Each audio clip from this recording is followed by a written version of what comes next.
함께 나누겠습니다. 우리 베드로 후서 2장 4절부터 10절 전반부까지의 말씀입니다. 우리는 신약 성경에서 어떤 때는 예수님이 또 어떤 때는 사도들이 이 구약 성경을 인용하는 때가 있습니다. 구약 성경에서 인용된 그 본문들은 어떤 신화나 지어낸 이야기가 아니라 실제로 세계 역사 속에 일어났던 사건들을 예수님이 혹은 제자들이 그 구약의 사건들을 인용을 하는 것이죠. 오늘 사도 베드로가 구약의 세 가지의 사건을 인용을 합니다. 우리가 흔히 들은 또 익숙하게 알려진 그런 사건들인데요, 모두 다 창세기에 기록이 되어 있습니다. 첫째는 창세기 6장에 나오는 타락한 천사들, 오늘 본문으로 표현하면 죄를 지은 천사들에 대한 그런 사건이 기록이 되어 있고요. 그리고 두 번째로는 노아의 홍수에 대한 사건, 그리고 세 번째는 소돔과 고모라에 대한 사건이 오늘 본문에 언급이 되고 있습니다. 사도 베드로가 오늘 자기가 하고 싶은 그 당시에 초대교회 기독교인들에게 주고자 하는 어떤 메시지를 강조하기 위해서 구약 성경에서 특별히 창세기에 기록된 세 가지의 사건들을 언급을 하는 것이죠.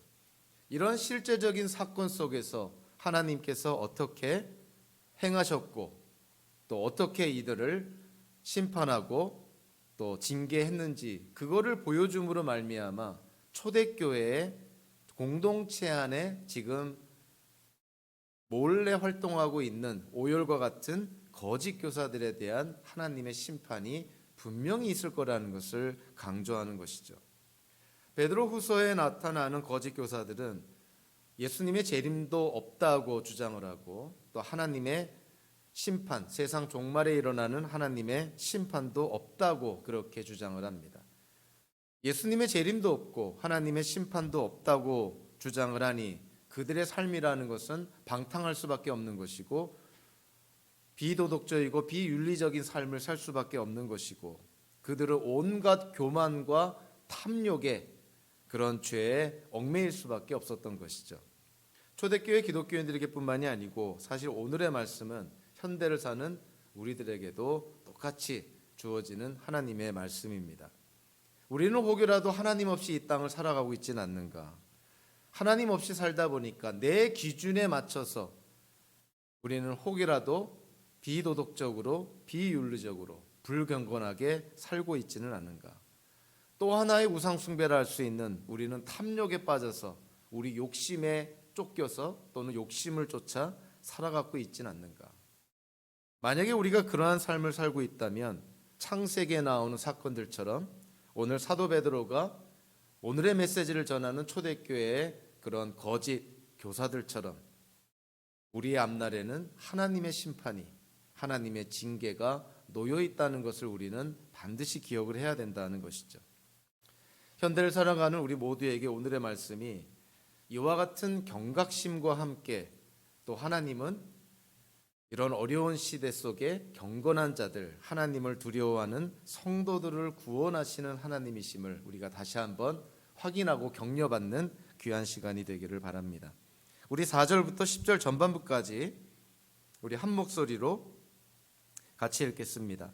하나님께서는 죄를 지은 천사들을 아끼지 않으시고 지옥에 던져서 사슬로 묶어 심판 때까지 어두움 속에 있게 하셨습니다. 그는 또 옛 세계를 아까워하지 않으시고 경건하지 않은 자들의 세계를 홍수로 덮으셨습니다. 그때 그는 정의를 부르짖던 사람인 노아와 그 가족 7사람만을 살려주셨습니다. 그리고 소돔과 고모라 두 성을 잿더미로 만들어 멸망시키셔서 후세에 경건하지 않은 자들에게 본보기로 삼으셨습니다. 그러나 무법한 자들의 방탕한 행동 때문에 괴로움을 겪던 의로운 사람 롯은 구하여 내셨습니다. 그 이유는 그들 가운데서 살면서 보고 듣는 그들의 불의한 행실 때문에 날마다 그의 의로운 영혼에 고통을 느끼고 있었던 것입니다. 주님은 경건한 사람을 시련에서 건져내시고 불의한 사람을 벌하셔서 심판날까지 가두어 두실 줄을 아십니다. 특히 더러운 정욕에 빠져서 육체를 따라 사는 자들과 권위를 멸시하는 자들을 그렇게 하실 것입니다. 아멘. 기도하겠습니다. 사랑의 하나님, 오늘도 겸손하게 주님의 말씀을 대합니다. 우리 모두에게 들을 귀를 허락해 주셔서 우리의 심령과 우리의 마음, 우리의 영혼에 전해지는 하나님의 그 진리의 말씀을 깨닫고 도전받는 또 은혜 받는 귀한 시간 되게 하여 주시옵소서. 예수님의 이름으로 기도하옵나이다. 아멘. 한 사회나 한 단체나 한 모임에 누군가가 어떠한 주장을 한다면 그 주장이 받아들여지고 안 받아들여지고 가는 지는지에 대해서는 그 사회나 그 단체나 그 모임의 사람들이, 대다수의 사람들이 어떠한 생각을 기본 전제로 하고 있느냐에 달려 있습니다. 즉 어떤 사람의 주장을 그 어떤 사회나 어떠한 모임에서 그 사람의 주장이 타당한지를 우리는 분별하는 것이죠.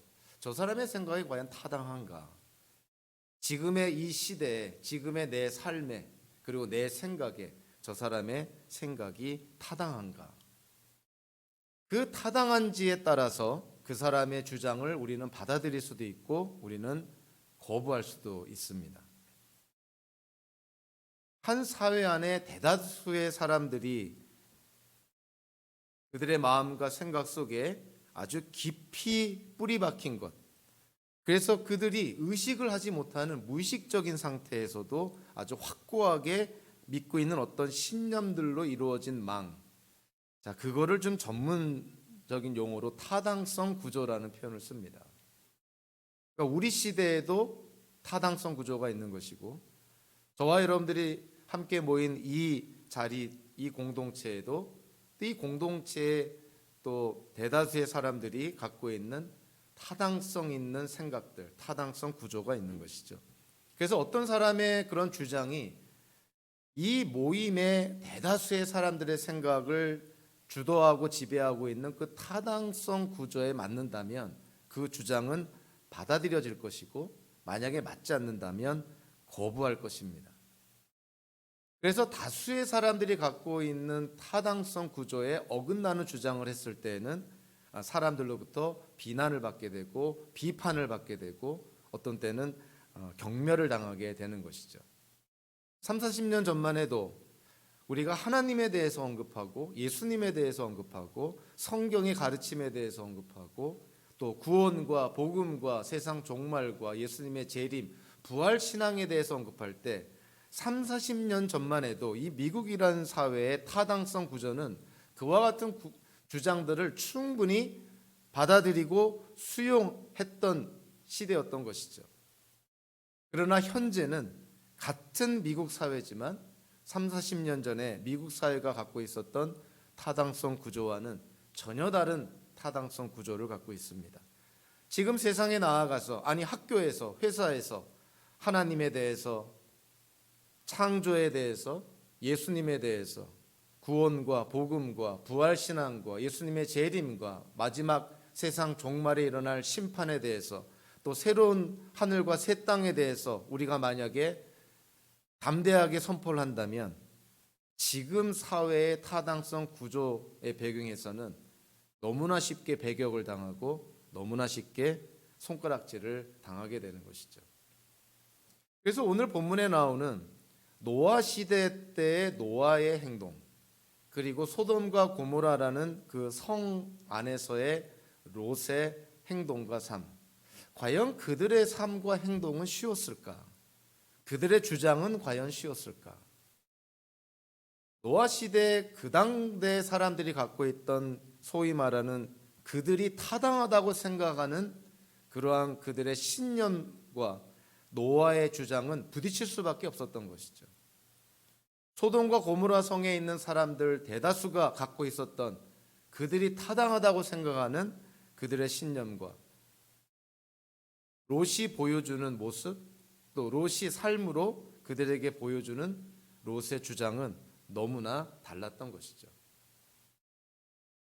우리는 교회에서 또는 기독교인 가정에서 우리가 타당하다고 생각하는 것들에 대해서 우리는 쉽게 얘기를 주고받고 또 의견들을 나눌 수가 있습니다. 그러나 우리가 교회와 가정을 떠나서 이제 회사로 가고 또 세속화된 학교로 가고 또 교회 밖에 어떤 특정한 어떤 일반인들과의 그런 모임에 간다면 전혀 다른 세팅이 되는 것이죠. 배경이 전혀 다릅니다. 우리가 하나님에 대해서 얘기해도 알아듣는 사람이 얼마나 될까? 예수님에 대해서 얘기해도 누구와 귀를 기울일까? 복음에 대해서, 구원에 대해서, 예수님의 재림에 대해서, 마지막 심판에 대해서, 새하늘과 새 땅에 대해서 얘기할 때 과연 누가 우리의 말에 귀를 기울일까?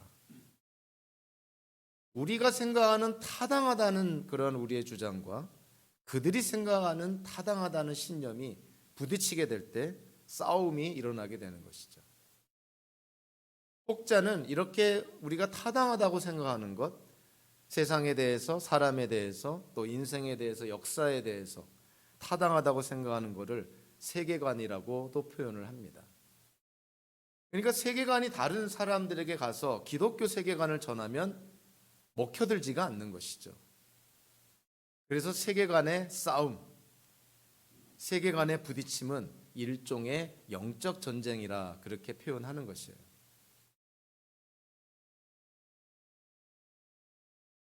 세속화된 학문의 세계에서 아무리 뛰어난 연구 결과를 내놓거나 아무리 훌륭한 결과를 발표한다 하더라도 그가 예수님을 믿는 자라는 그 한 가지 사실 때문에 그의 학문과 연구의 결과가 무시당하는 그런 상황이 비일비재한 것이 현재의 상황입니다.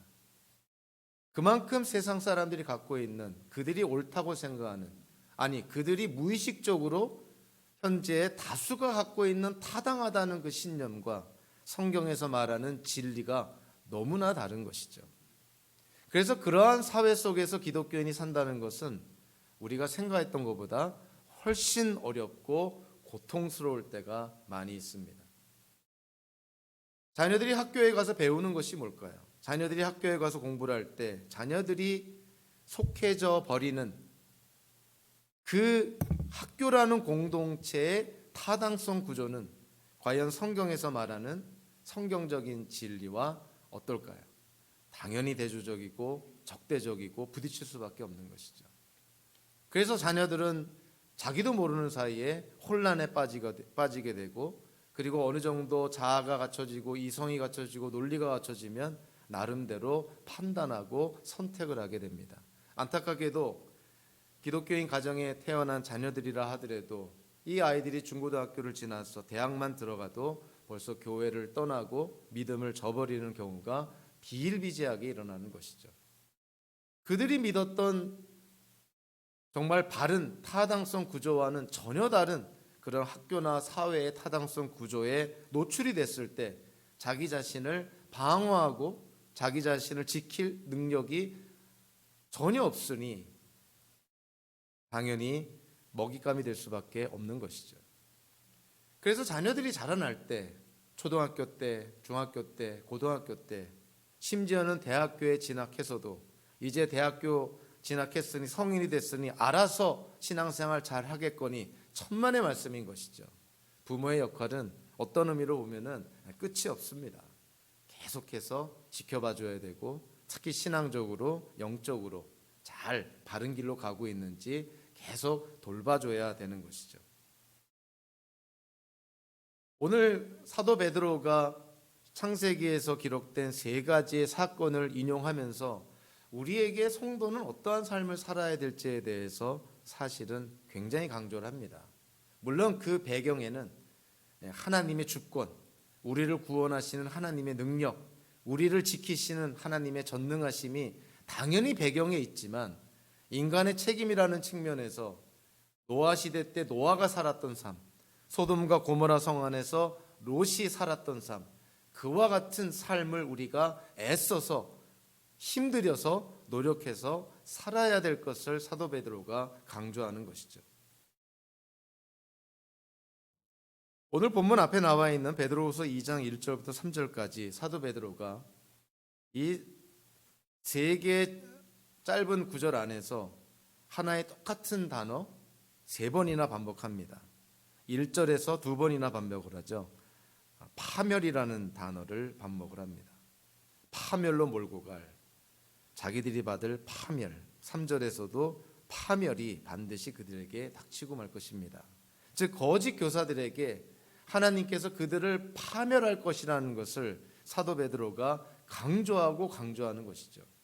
공동체 안에 몰래 스며들어와서 공동체를 해치는 이단을 터뜨리고 전하고 공동체를 분할, 갈등하게 만드는 그 거짓 교사들, 거짓 가르침을 전하는 그 거짓 교사들을 하나님께서 파멸시킬 것이라고 사도 베드로가 강조합니다. 그러면서 오늘 본문이 시작이 됩니다. 자, 4절의 시작이 어떻게 시작되냐면 왜냐하면이라고 시작을 합니다. 하나님께서 거짓 교사들을 분명히 파멸시킬 것입니다. 왜냐하면이라고 시작하는 거예요. 왜냐하면. 놀랍게도 4절부터 10절 전반부까지 오늘 본문으로 택한 이 본문이 사실 한 문장으로 구성이 되어 있습니다. 4절부터 8절까지는 일종의 종속절이고요. 그리고 9절부터 10절 전반부까지가 주절입니다. 그러니까 4절부터 8절까지는 창세기에 나오는 세 가지의 사건을 베드로가 언급을 하면서 하나님께서 이 사건들 속에 이렇게 행하셨다면 거짓 교사들에 대해서 분명히 이렇게 행하실 것입니다 하는 것이 9절 10절에 나오는 것이죠. 사실 번역 성경에서는 우리가 이해하기 쉽게 완만하게 번역을 하고 또 문장을 나누어서 이렇게 번역을 했지만 헬라어 성경에서는 하나의 긴 문장입니다. 하나의 긴 문장이라고 한다면 본동사는 하나인 것이죠. 그렇다면 오늘 본문에서 본동사는 뭐냐면 9절에 나와 있는 하나님이 아십니다예요. 하나님이 아십니다. 결론적으로 하나님은 이 불의한 세계에서 경건한 자들을 구원하실 줄을 아시는 분입니다. 하나님은 불의한 자들을 징계하시고 불의한 자들을 마지막 심판 때까지 가두시는 분이십니다. 그런 것을 아시는 분이십니다. 이렇게 표현하는 것이죠. 먼저 사도 베드로가 오늘 본문에서 4절부터 8절까지 세 가지의 판례들이라고 그러죠. 우리 법정에서 쓰는 표현이긴 하지만 이전에 일어났던 사건들을 인용을 합니다. 그 사건들에서 하나님이 어떻게 행하셨는지를 사도 베드로가 설명을 하면서 현재를 강조하고 있는 것이죠. 첫 번째 4절에 어떠한 판례를 예를 들고 있냐면 죄를 지은 천사들에 대한 예를 듭니다. 우리가 타락한 천사들이라 이렇게 쉽게 이해하고 있는 죄를 지은 천사들. 성경에서는 이 죄를 지은 천사들, 타락한 천사들에 대한 언급이 조각조각 드문드문 나오기 때문에 이들이 어떠한 죄를 지었는지, 하나님께 어떠한 죄를 지었는지에 대해서 우리가 분명하게, 명확하게 말할 수 있는 근거가 좀 빈약합니다. 자, 그럼에도 불구하고요, 이 타락한 천사와 관련해서 일반적으로 학자들이 창세기 6장 1절부터 4절까지 그리고 유다서 6절 그리고 요한계시록 12장 7절을 참조해서 이 타락한 천사들에 관한 이 언급을 통해서 이들이 하나님께 지은 죄가 다름 아닌 반역죄라는 것을 강조합니다.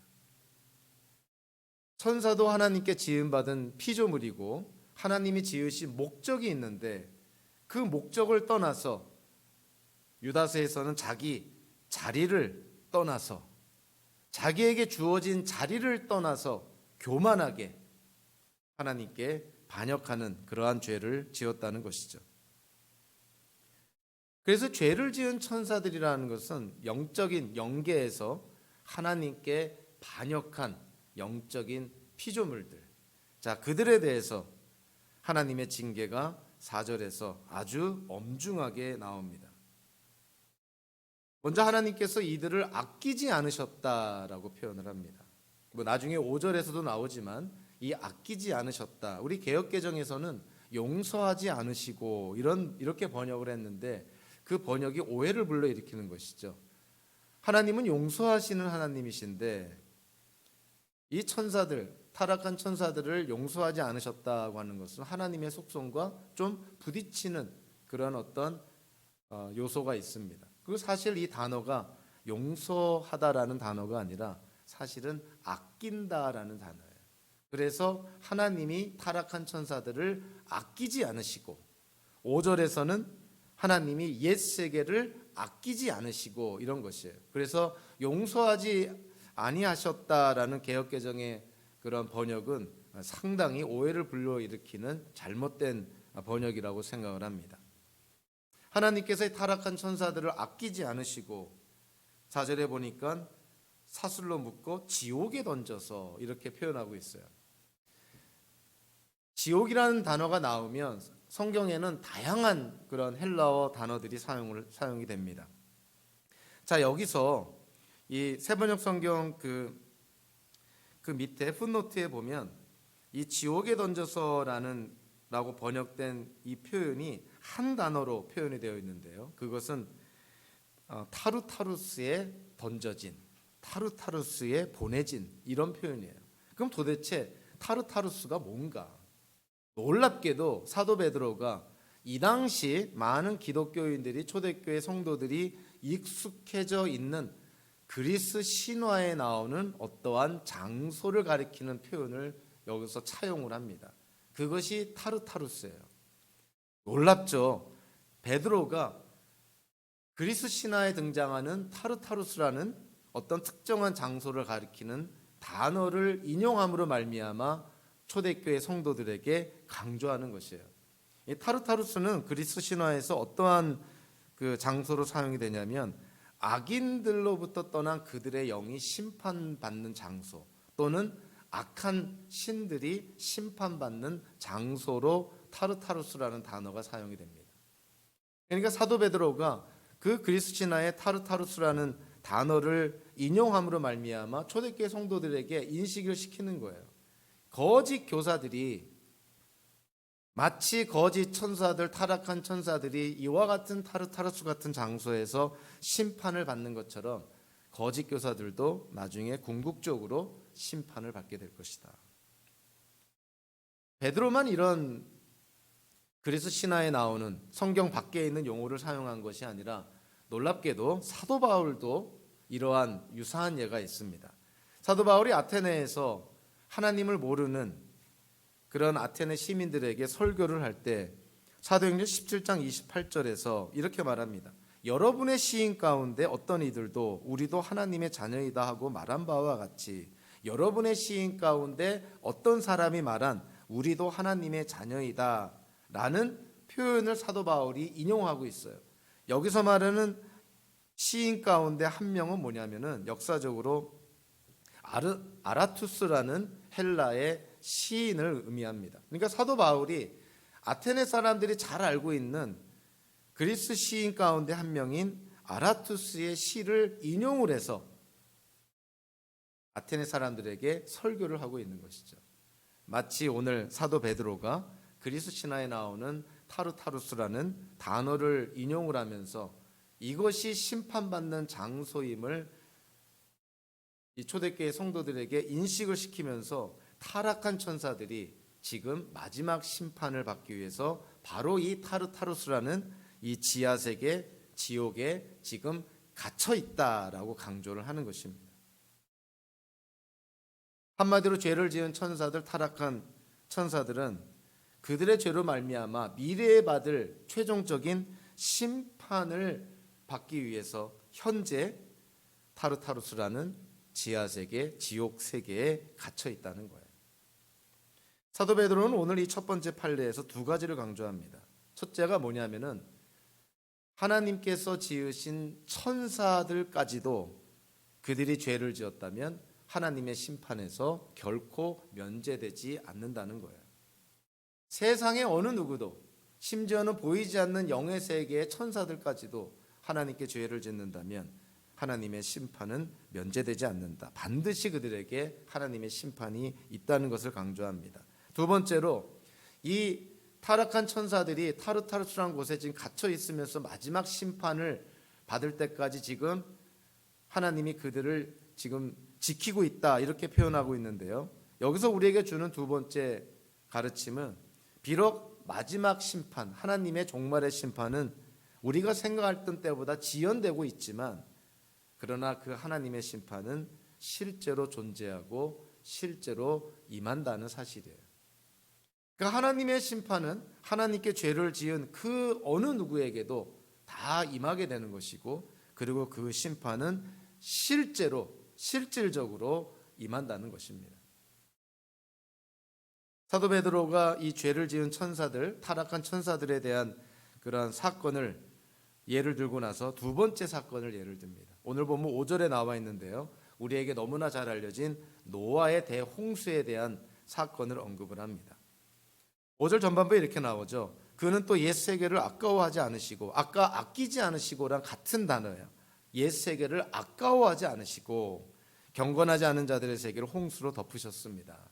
경건하지 않은 자, 불경건한 자, 하나님을 하나님으로 인정하지 않는 자, 하나님을 대적하는 자, 그들의 세계를 하나님이 홍수로 심판하셨다는 거예요. 그는 또 옛 세계를 아까워하지 않으시고, 옛 세계라는 것은 노아 시대의 세상을 의미하는 것이죠. 노아 시대의 세상, 하나님을 대적하는 세상, 하나님께서 탄식했던 노아 시대의 사람들, 그들은 하나님이 정해놓으신 죄에, 어찌 보면은 하나님이 심판하시겠다고 정해놓으신 죄의 기준에 도달한 사람들이에요. 더 이상 하나님이 지연시킬 수가 없을 정도로 그들의 죄가 정말 끝까지 다다랐던 그 시대를 의미합니다. 타락한 천사들에 대한 하나님의 그러한 심판과는 달리 노아 시대 때의 옛 세계를 하나님이 심판하실 때 하나의 중요한 차이점은 하나님이 옛 세계를 심판하시면서 하나님을 따르는, 하나님을 두려워하는 경건한 의로운 노아와 그의 가족들을 구원하셨다는 사실이에요. 그래서 두 번째 이 판례에서 사도 베드로는 노아의 대홍수의 사건을 통해서 노아 시대 때의 세상은 멸망을 당했지만 하나님 보시기에 의로운 사람인, 의롭다 여김을 받은 노아와 그의 가족들은 다 구원을 받았다는 것이죠. 자, 5절 후반부에 보니까 노아에 대해서 우리가 두 가지를 좀 눈여겨볼 필요가 있습니다. 노아를 어떻게 묘사하고 있냐면, 첫째는 노아와 그의 가족 7사람만을 살려주셨습니다. 구원해 주셨습니다. 구출해 주셨습니다. 이런 것인데, 번역으로는 노아와 그 가족 7사람이라고 표현했지만 헬라어 성경을 직역하면 8번째 사람 노아라는 뜻이에요. 8번째 사람 노아. 그래서 베드로전서 3장 20절에서도 사도 베드로가 노아의 방주에 들어가 물에서 구원받은 사람은 겨우 8사람밖에 없었습니다. 이 노아의 대홍수 사건을 기록한 창세기 사건을 베드로가 기억을 하면서 베드로전서에서 이미 노아의 방주에서 구원받은 8명의 사람을 언급을 합니다. 오늘 본문에서도 물론 헬라어 성경에서는 8번째 사람 노아라는 표현을 썼지만 사실 그 의미는 노아를 포함한 노아의 가족 8명이 구원을 받았다는 거예요. 그리고 또 하나 특별히 노아에 대해서 강조한 표현이 뭐냐면 그는 정의를 부르짖던 사람이었다, 이렇게 표현을 합니다. 정의를 부르짖던 사람이었다. 이 정의를 부르짖는 사람이라고 번역을 했지만 문자적으로 번역하면 의의 전파자, 의로움의 전파자, 이런 뜻이에요. 그러니까 노아가 하나님의 명령을 받아서 정말 밝은 대낮에 해가 쨍쨍 내리치는 그런 날씨 속에 방주를 짓기 시작을 합니다. 근데 그 방주를 짓는 기간이 120년이었던 것이죠. 노아가 120년 동안 온갖 사람들의 조롱과 모욕을 받으면서 방주를 짓습니다. 근데 방주를 지을 때 그냥 묵묵히 방주만 지었던 것이 아니었다는 거예요. 방주를 지으면서 자기를 모욕하고 자기를 조롱하고 자기를 경멸하는 그 당대의 동시대의 사람들에게 하나님의 의로움을 전했다는 거예요. 요즘 말로 하면 온갖 모욕을 당하면서 구원을 가져다주는 복음을 선포하고 예수님을 전하는 삶을 살았다는 것입니다. 눈여겨봐야 될 또 하나의 점은 노아를 의를 전파하는 사람이라고 표현하지 않고 의의 전파자라고 표현했어요. 의의 전파자, 의로움의 전파자, 정의의 전파자, 이런 표현인데요. 왜 전파하는 사람이라고 표현하지 않고 전파자라고 표현했을까? 어떤 성경학자가 아주 여기서 통찰력 있게 이걸 구분을 합니다. 하나님은 우리에게 어떤 행위를 요구한다기보다도 그러한 행위들을 할 수 있는, 그러한 열매를 맺을 수 있는 그러한 사람들이 될 것을 요구한다는 것이죠. 그래서 노아는 단순히 의로움을 전파하는 행위를 했다는 측면이 아니라 의로움을 전하는 사람, 그의 삶이 하나님의 의로움을 증거하고 증명하는 그러한 삶을 살았다는 거예요.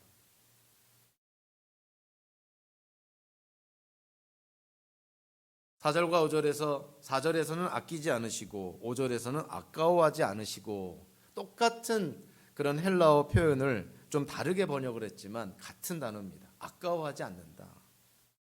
아끼지 않는다. 아까도 얘기했지만 이거는 용서하다라는 것과는 차원이 다른 얘기죠.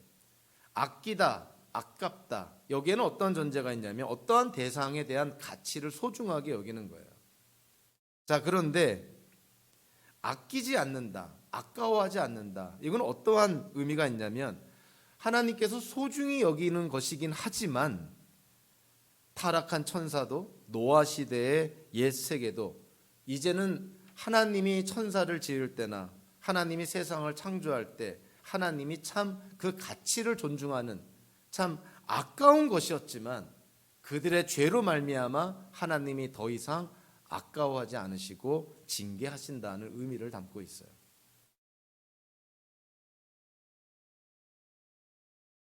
베드로가 아끼지 않으셨다, 하나님께서 아끼지 않으셨다는 것은 하나님께서 아무리 하나님께서 보시기에 선하고 좋고 하나님 보시기에 사랑스러운 것이라 하더라도, 자, 그것이 죄에 죄를 더하고 악에 악을 더하고 하나님의 그런 어떤 정해놓으신 시간까지 회개하지 않고 계속 죄를 지어 나아간다면 결국 하나님께서 그를 또는 그 무엇인가를 아끼지 않으시고 징계하신다는 의미예요.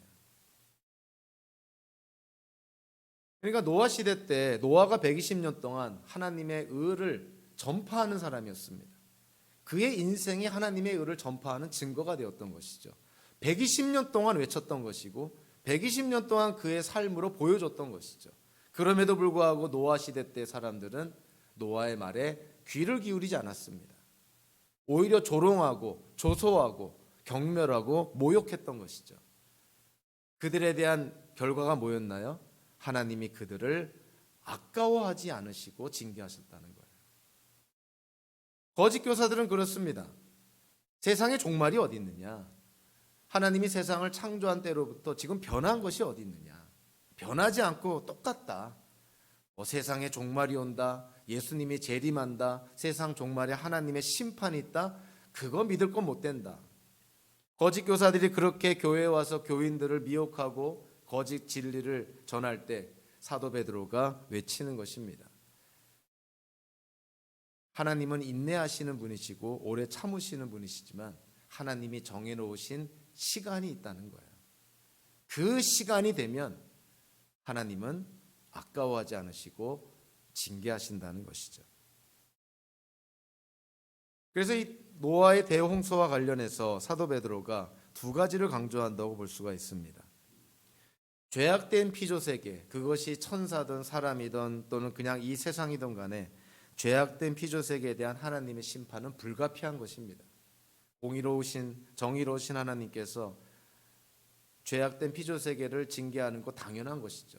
자, 그런데 이 두 번째 노아의 대홍수의 그런 판례에서 우리가 알 수 있는 또 하나의 중요한 사실은 그 하나님의 심판을 피할 수도 있다는 거예요. 노아와 그의 가족들처럼. 그리고 두 번째로 사도 베드로가 강조한 것은 노아는 방주를 짓는 120년 동안에 묵묵히로 살았던 것이 아닙니다. 그 힘든 시기를 살면서 주변의 불경건한 자들에게 하나님의 의로움을 전하고 의로움을 신천하고 의로운 자로 살았다는 것이죠. 어찌 보면 현대를 사는 우리 기독교인들의 모델이 되는 게 바로 노아의 삶이라고 볼 수가 있습니다.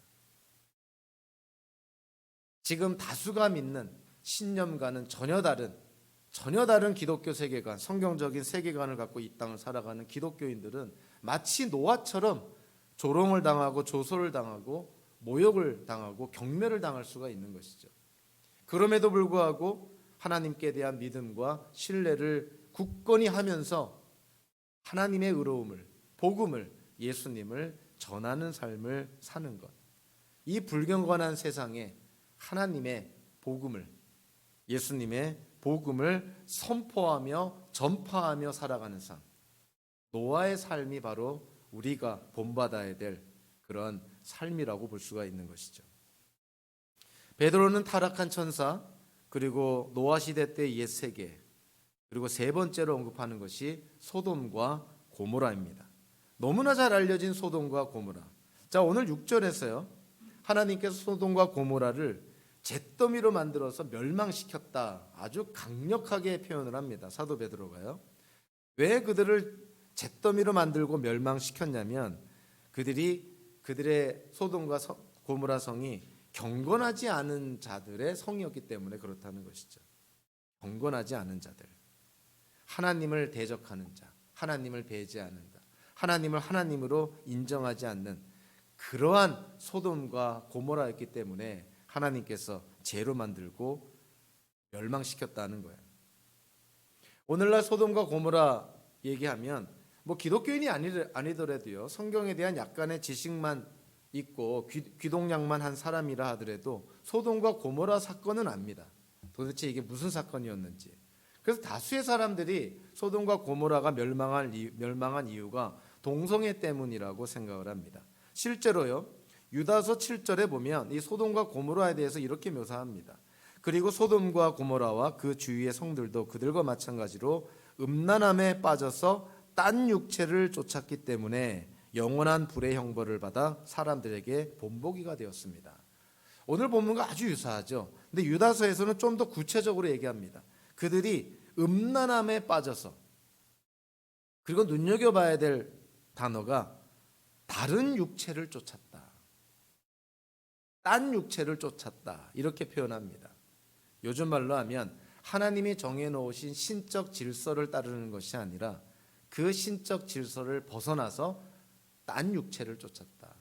남자가 남자를 따르고 여자가 여자를 돕고, 심하게는 사람과 동물 간에도 그런 어떤 성관계가 일어나는, 하나님이 정해놓으신 신적 질서에 따른 육체가 아니라 하나님의 신적 질서를 벗어난 딴 육체를 쫓았다. 결국 동성애나 이런 어떤 타락한 그런 성적인 죄를 지금 유다서 7절에서는 언급하고 있는 것이죠. 그래서 소돔과 고모라가 멸망한 이유가 바로 이 동성애 때문이라고 이해하는 사람들이 많습니다. 그러나 여기에는 좀 부연해야 될 부분들이 있는데요. 어떤 분들은 소돔과 고모라가 멸망한 이유가 동성애 때문이 아니라 사실은 그들의 교만과 불의함 때문이라고 주장하는 사람도 있습니다. 왜냐하면 에스겔서 16장 49절과 50절에 보면 소돔과 고모라가 멸망한 이유를 언급을 합니다. 거기서 이렇게 말합니다. 내 동생 소돔의 죄악은 이러하다. 소돔과 그의 딸들은 교만하였다. 또 양식이 많아서 배부르고 한가하여 평안하게 살면서도 가난하고 못 사는 사람들의 손을 붙잡아 주지 않았다. 오히려 그들은 교만하였으며 내 눈앞에서 역겨운 일을 하였다. 그러므로 내가 그것을 보고는 그들을 없애버렸다. 에스겔서에서 소돔과 고모라의 죄를 강조한 것이 뭐냐면 교만함입니다. 그들은 교만하였다. 그리고 그들은 불의를 행하였다. 하나님의 공의와 공평을 실천한 것이 아니라 그들은 불의를 행했다는 거예요. 가난한 자를 돕지 않았다. 그리고 에스겔서에서도 암시를 합니다. 내 눈앞에서 역겨운 일을 하였다. 이 역겨운 일이라는 표현 안에 이런 성적인 타락, 동성애죄도 물론 여기에 암시되어 있다고 저는 생각을 합니다. 어쨌거나 에스겔서에서 강조한 것은 동성애라는 성적 타락한 죄가 아니라 사실은 교만한 죄, 불의한 죄를 강조를 하죠.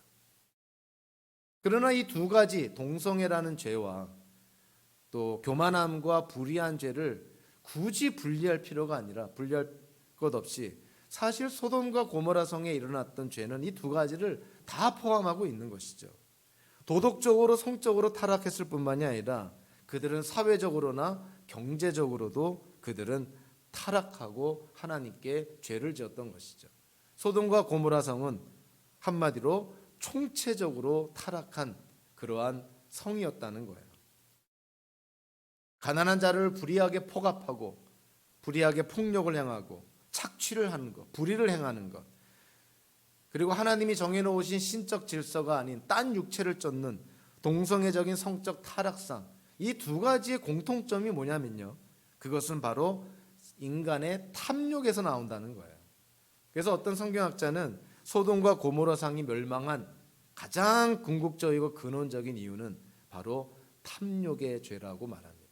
그 탐욕의 죄가 어떤 때는 도덕적이고 성적인 타락으로, 그리고 또 어떤 때는 사회적이고 경제적인 타락으로 발현된 것뿐이라는 것이죠.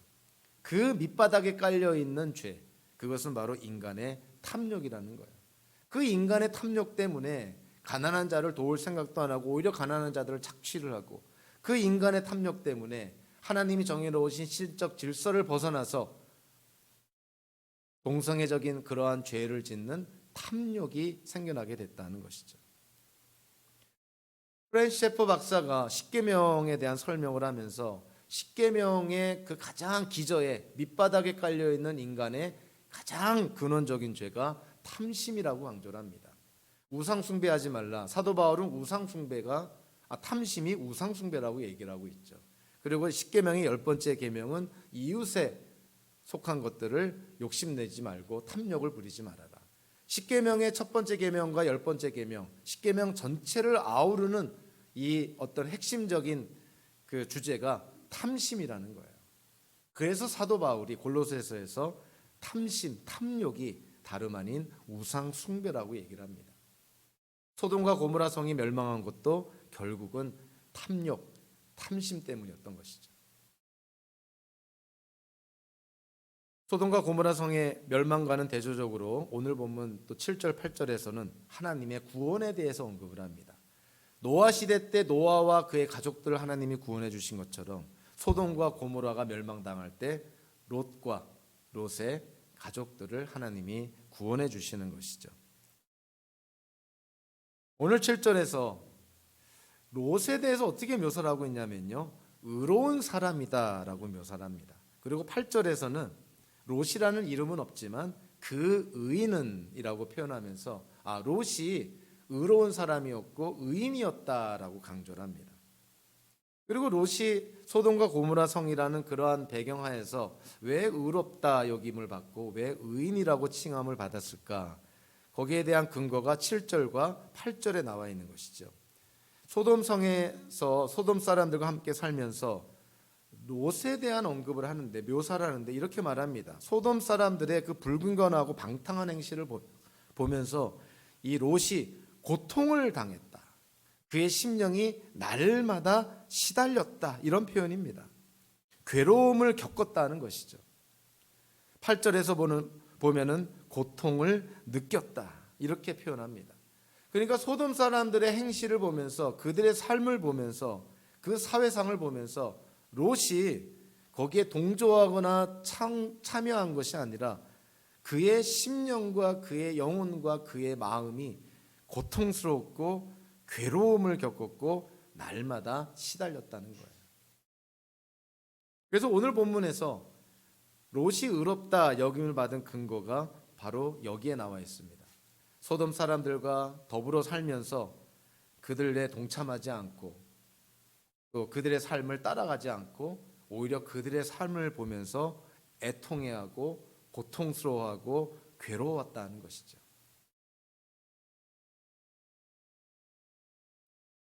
(4절부터) (8절까지가) 만약이라는 종속절이고 당연히 결론에 해당되는 주절이 9절부터 10절 전반부입니다.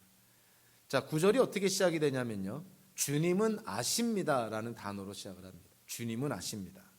과거에 하나님께서 타락한 천사들을 징계하고 노아 시대 때 옛세계를 징계하고 소돔과 고모라 성을 멸망시켰다면 하물며 지금 교회 안의 거짓 교사들, 그들은 어떻게 되겠는가? 그러면서 9절은 주님은 아십니다 하면서 두 가지를 얘기를 합니다. 첫째로 경건한 사람을 시련에서 건져내실 줄을 아십니다. 즉 하나님은 구원을 베푸시는 능력의 하나님이십니다 라고 얘기를 하는 것이죠. 그리고 9절과 10절에는 불의한 사람을 벌하시고 심판날까지 가두어 두실 줄을 아시는 분입니다.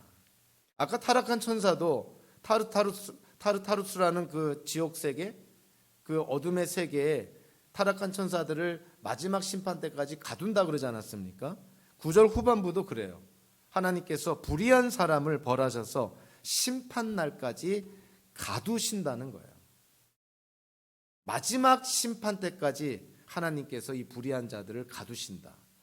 그리고 예수님이 재림하실 때 하나님께서 예고하셨던 마지막 심판이 이들에게 임한다는 것이죠. 타락한 천사들에게 그리고 불경건한 자들에게 하나님의 마지막 심판이 임한다는 거예요. 그러니까 하나님의 주권이 첫째는 이 불의한 시대 속에 경건한 사람들을 구원하시는 데에 나타나고요. 또 하나는 불의한 사람들, 하나님 보시기에 악을 행하는 사람들, 거짓 교사들 같은 이들에게 하나님께서 반드시 심판하신다는 사실에서 하나님의 주권이 나타난다는 거예요. 오늘 본문은 아주 문법적으로 그리고 구조적으로 참 이해하기 쉽게 되어 있습니다. 하나님께서 과거 창세기에 기록된 사건들, 타락한 천사들, 노아 시대의 옛세계, 소돔과 고모라 상을 그들의 죄로 말미암아 하나님이 멸망시켰다면 지금 초대교회 베드로 후서를 읽고 있는 초대교회 안에 암약하고 있는 비밀이 활동하고 있는 교회를 지금 손상을 주고 성도들을 미혹하고 있는 거짓 교사들에 대한 하나님의 심판 반드시 임한다는 거예요. 반드시 임할 것이다. 그래서 초대교회 기독교인들에게 지금 그러한 거짓 교사들의 유혹과 거짓 교사들의 거짓 가르침, 그들의 거짓 복음에 미혹되지 말라는 것이죠.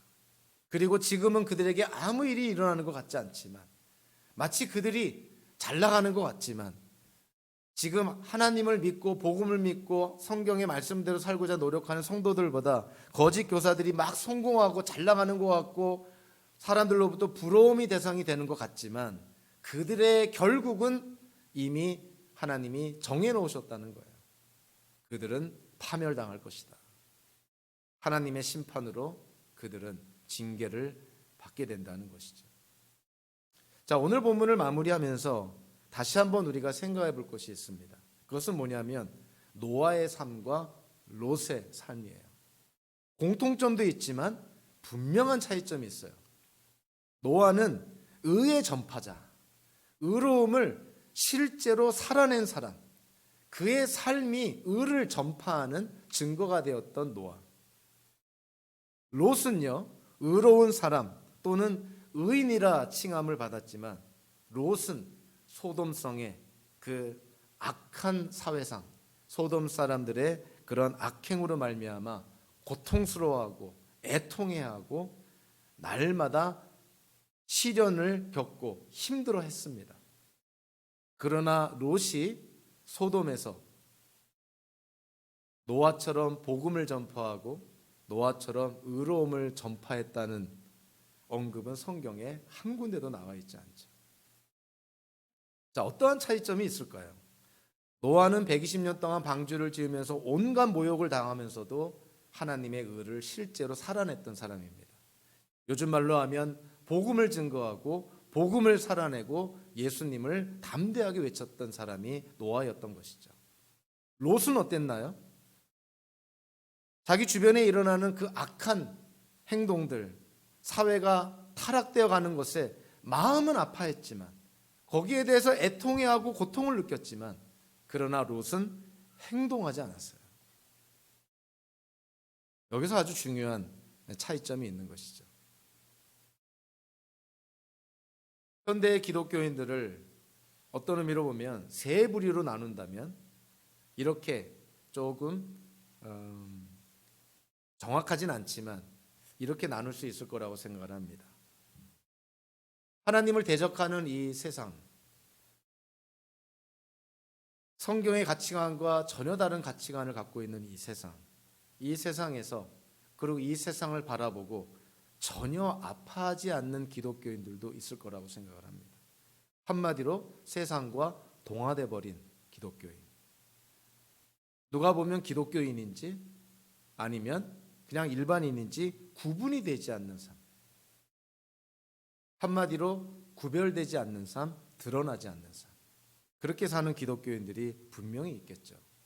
그래서는 안 되지만 현실적으로 분명히 있을 것입니다.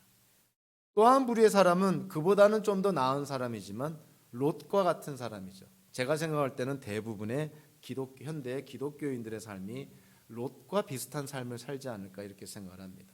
세상이 악하고 부패되어 가고 타락되어 가는 것에 우리는 분노하고 어떤 때는 아파하고 어떤 때는 절망합니다.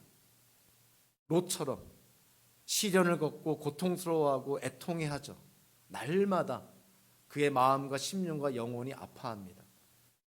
그런데 그걸로 끝인 것이죠. 아파만 하고 비판만 하고 절망만 하고 거기서 더 이상 나아가지 않는 것이죠. 그러나 노아는 어땠나요?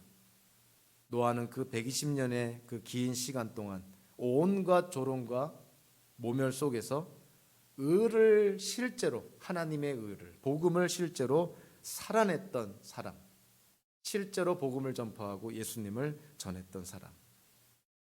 저와 여러분들이 어느 부류에 속해 있는지는 스스로 한번 판단해 볼 필요가 있습니다. 과연 나는 어느 부류에 속해 있는가? 나는 세상과 동화되어서 구별되지 않는 기독교인으로 살아가고 있는가?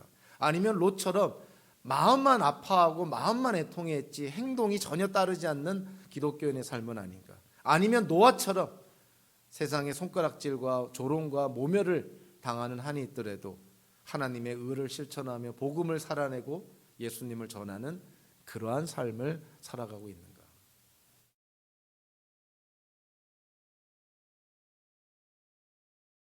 현재 우리가 그러한 삶을 노아 같은 삶을 살지 못한다 하더라도 우리는 오늘의 본문을 통해서 우리가 한번 한편으로는 경각심을 한편으로는 격려를 받아야 되겠죠. 노아 같은 삶을 살아야겠다. 하나님이 우리를 의롭게 한 것은 그냥 의롭게 여김을 받았다는 걸로 그치는 것이 아니라 우리가 의로운 자가 되었다는 것은 거룩한 자로 나아가야 된다는 것이죠. 칭의, 의롭게 되는 것은 곧 성화의 출발점입니다.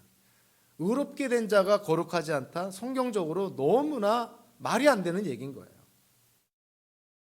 혹자는 이렇게 얘기를 합니다. 하나님은 우리 기독교인들을 이 부패되어가고 썩어져가는 이 세상에 짠 소금으로 우리를 불렀다는 거예요. 짠 소금. 그런데 얼마나 많은 기독교인들이 짠맛을 잃은 맛을 잃어버린 소금이 되었는가? 맛을 잃어버린 소금이 되었으니 그 소금은 버려진다는 것이죠. 참 현대를 사는 우리 기독교인들에게 너무나 찔리는 얘기가 아닐 수 없습니다. 우리는 지금 짠 소금처럼 살아가고 있는가? 아니면 맛을 잃어버린 소금처럼 살아가고 있는가? 아니면 곧이어 버려질 소금처럼 살아가고 있는가? 동화된 기독교인이 아니라 단순히 애통만 하는 기독교인이 아니라 의의 전파자가 되는 우리의 삶을 통해서 살아계신 하나님을 증거하는 우리의 입술과 우리의 행동과 우리의 삶 전체가 하나의 증거가 되는 저와 여러분들의 삶이 되시기를 주님의 이름으로 축원합니다. 기도하겠습니다. 사랑의 하나님, 감사합니다. 사도 베드로를 통해서 타락한 천사들에 대한 노아의 옛 세계에 대한 소돔과 고모라 성에 대한 그런 역사적인 사건을 통해서 하나님께서 죄를 지은 것에 대해서 징계하시고 벌하시는 참으로 정의롭고 공의로우신 하나님이심을 다시 한번 깨닫게 되었습니다. 하나님은 징계하신 하나님이실 뿐만이 아니라 불의한 시대 속에 경건히 하나님을 두려워하는 하나님을 따르는 자들을 또한 구원하시는 능력의 하나님이심을 또한 깨닫게 되었습니다. 하나님, 우리가 하나님께서 주어주신 인생의 날수를 채워갈 때 짠맛을 잃어버려서 버려지는 소금 같은 삶이 아니라 정말 이 타락하고 부패된 세상 안에서 정말 빛처럼 소금처럼 우리의 주어진 역할을 잘 감당하는 성도들의 삶을 살 수 있도록 인도하여 주시옵소서. 예수님의 이름으로 기도하옵나이다. 아멘. 우리 다 함께 일어나셔서요, 우리 아침 한개 눈앞 가리듯 우리 함께 찬양하신 후에 축도하겠습니다.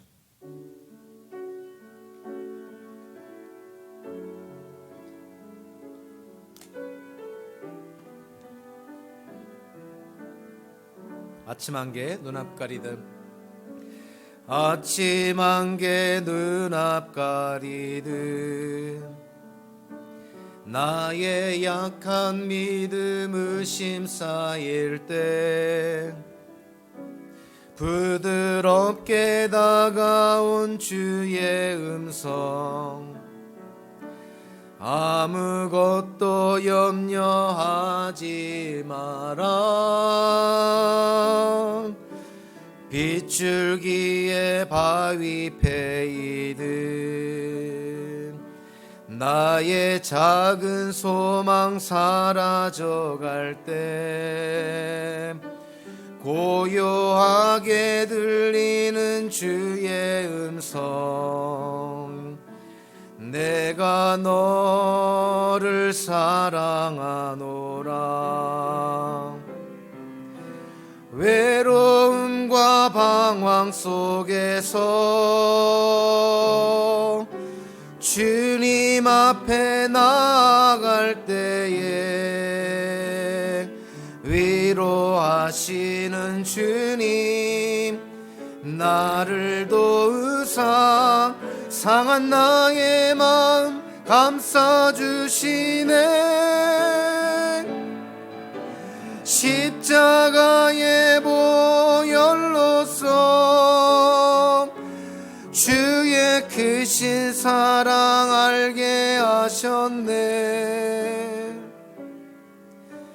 주님께 감사하리라. 언제나 주님께 감사해. 주님께 감사하리라. 주님께 감사하리라. 언제나 주님께 감사해. 축도하겠습니다. 지금은 우리 주 예수 그리스도의 은혜와 하나님의 사랑과 성령의 교통하심이 노아가 살았던 의의 전파자와 같은 세상의 소금과 빛의 역할을 감당하며 살아갈 것을 주님 앞에 작정하는 오늘 함께 예배한 모든 성도들의 인생 위에 이제로부터 영원히 함께 하시기를 예수님의 거룩하신 이름으로 축원하옵나이다. 아멘.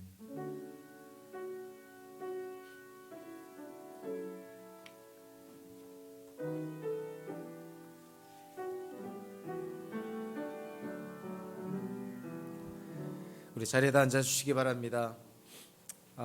오늘 친교 후에 우리 주일학교 PTA 모임이 1시 15분으로 예정되어 있습니다.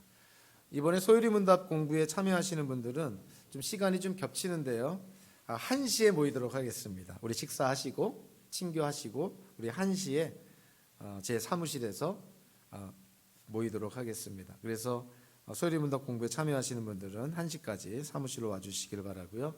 아마 오늘 그 세계가는 이야기다, 또 웨스트민스터 소율이문답 공부 교재가 아마 준비될 텐데요. 교재를 주문한 분들은 한 권씩 가져가시기 바랍니다. 이번 주 수요일부터 세계가는 이야기다, 기독교 세계관에 관한 공부가 시작이 됩니다.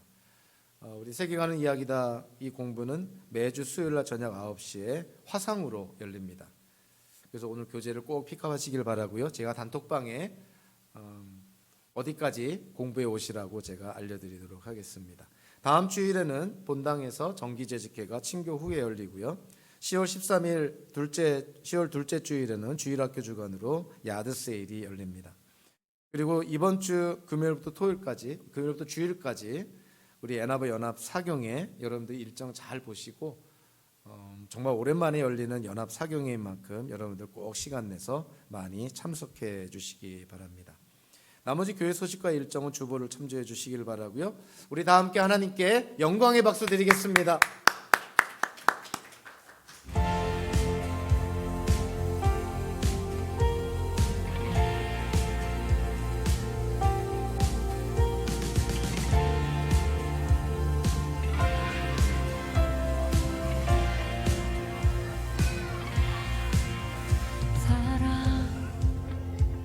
넘치게 주시는 사랑, 날 자녀 삼아 주신 그 사랑 귀하다 하셨네. 그 사랑 세상이 본 적 없네.